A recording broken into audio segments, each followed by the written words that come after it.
부동산 경매. 이게 누구한테는 정말 인생 역전의 기회인데 또 다른 누구한테는 평생 모은 돈을 한순간에 잃는 악몽이 될 수도 있습니다.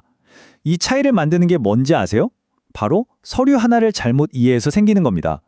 오늘 이 분석을 통해서 수많은 투자자들을 함정에 빠뜨렸던 그 치명적인 실수가 대체 무엇인지, 그리고 여러분은 어떻게 그 함정을 피해갈 수 있는지 제가 아주 명확하게 알려드릴게요. 경매에 뛰어드는 많은 분들이 등기부 등본만 깨끗하면 모든 게 안전하다, 이렇게 생각하시거든요. 권리관계가 명확하니까요. 근데 정말 그럴까요? 만약에 그 믿음이 여러분의 전 재산을 위협하는 가장 큰 함정이라면 어떻게 하시겠어요? 이게 그냥 하는 말이 아니고요. 진짜 현실입니다. 등기부등본만 믿고 덜컥 입찰했다가 실제 건물 상태나 용도가 완전 딴판인 거예요. 그래서 엄청난 세금 폭탄을 맞거나 불법 건축물이라서 매년 벌금을 내야 하는 상황. 이런 일이 정말 흔하게 벌어지고 있습니다. 자, 그래서 오늘 우리는 이 문제의 핵심을 총 6단계로 파헤쳐 볼 겁니다. 먼저 경매의 숨겨진 함정이 뭔지부터 시작해서 서류들 간의 우선순위 법칙은 어떻게 되는지, 그리고 건물의 DNI와 땅의 뿌리가 되는 핵심 서류들을 어떻게 분석해야 하는지 알아볼 거고요. 마지막으로는 가장 위험한 함정인 근생 빌라를 집중적으로 파헤치고 안전한 투자를 위한 최종 점검 리스트까지 함께 살펴보시죠. 자, 그럼 그 숨겨진 함정, 대체 정체가 뭘까요? 간단해요. 바로 등기부등본에 대한 맹신입니다. 물론 등기부등본은 이 집이 누구의 것인가, 즉 권리관계를 보여주는 아주 중요한 서류가 맞아요. 하지만 건물이 합법적인지, 실제 면적은 얼마인지, 이게 주거용인지 상업용인지 같은 물리적인 실체에 대해서는 아무 말도 안 해준다는 거죠. 바로 이 정보의 공백에서 모든 문제가 터지는 겁니다. 그럼 만약에 등기부등본 정보랑 다른 서류 정보가 서로 다르면 어떻게 해요? 뭘 믿어야 하죠? 자, 여기에 바로 황금률이 있습니다.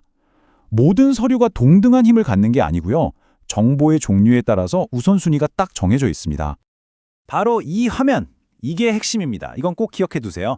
소유권, 다시 말해 이거 누구 거냐 하는 문제는 무조건 등기부등본이 왕입니다. 하지만 면적, 구조, 용도 같은 물리적인 현황에 대한 정보는요, 건축물 대장이랑 토지 대장이 등기부등본보다 우선합니다. 즉 실제 건물의 팩트는 대장을 따라가는 겁니다. 아시겠죠?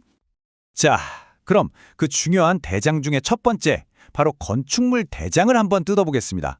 저는 이걸 건물의 유전자 지도, 그러니까 DNA라고 불러요. 왜냐? 이 서류 하나에 건물의 모든 비밀이 담겨 있거든요. 건축물 대장은요, 말 그대로 건물의 출생증명서이자 생활기록부 같은 거예요. 언제 허가받아서 지어졌는지, 어떤 용도로 사용되는지, 심지어 불법으로 뭔가 고친 부분은 없는지까지 모든 이력이 여기에 다 담겨 있습니다. 투자자한테는 이보다 더 정확한 엑스레이 사진은 없는 셈이죠. 그럼 뭘 봐야 할까요? 먼저 법적 용도를 확인해서 이게 집인지 상가인지 명확히 알아야 하고요. 면적과 구조도 등기부랑 일치하는지 봐야 합니다. 그런데요, 이 모든 것보다도 먼저 서류 딱 받자마자 제일 먼저 확인할 게 있습니다.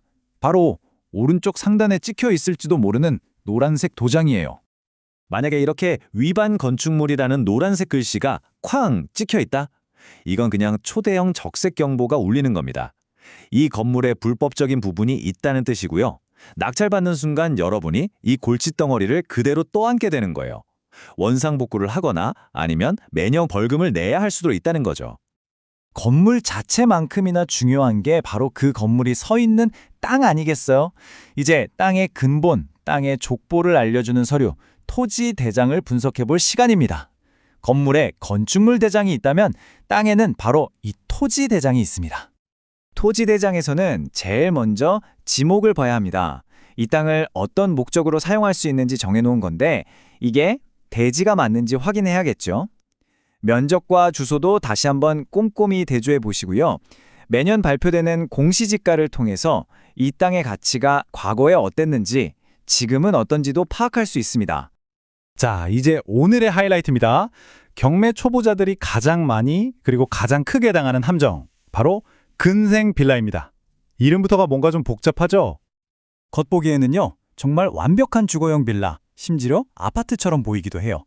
하지만 그 이면에는 여러분의 투자금을 순식간에 녹여버릴 수 있는 아주 비싼 비밀이 숨어 있습니다. 서류를 열어보기 전까지는 아무도 알 수가 없죠. 근생 빌라, 이게 근린생활시설 빌라의 줄임말인데요. 아주 쉽게 말해서 서류상으로는 사무실이나 가게 같은 상업시설인데 실제로는 주택처럼 칸을 나눠서 주거용으로 불법 개조한 건물을 말합니다. 건축 규제를 피하려는 꼼수에서 탄생한 거죠. 이 꼼수의 대가는 정말 혹독합니다. 지금 보시는 이 그래프가 그 차이를 아주 극명하게 보여주죠. 왼쪽에 일반 주택 취득세가 1.1% 수준인 반면에 오른쪽 근생빌라는 상가로 취급돼서 무려 4.6%의 취득세를 내야 합니다. 세금만 4배 이상 폭등하는 거예요. 2억짜리 집이라고 치면요. 순식간에 중고차 한 대 값인 700만 원이 세금으로 더 나가는 셈입니다. 그리고 취득세는 시작에 불과해요. 매년 내는 재산세도 주택보다 훨씬 높고 주택담보대출이 막혀서 금리가 더 비싼 상가대출을 알아봐야 할 수도 있습니다. 말 그대로 돈 문제가 끊이지 않는 악순환에 빠지는 거죠.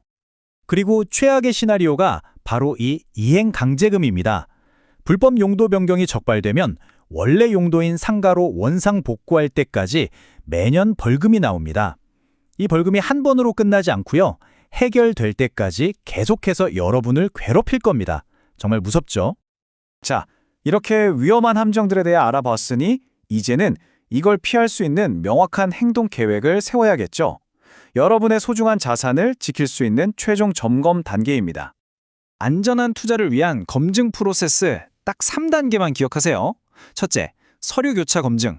등기부, 건축물 대장, 토지 대장을 나란히 놓고 정보가 100% 일치하는지 확인합니다. 둘째, 명세서 정밀 분석.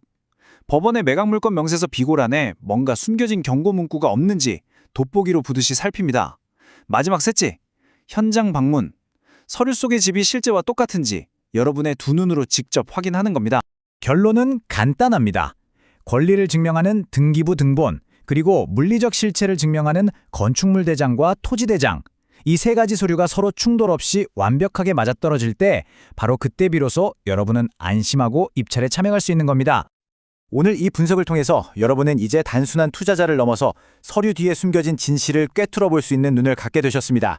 자, 이제 이 지식을 바탕으로 위험은 싹 피하고 진짜 기회는 꽉 잡는 그런 현명한 투자에 나설 준비 되셨나요?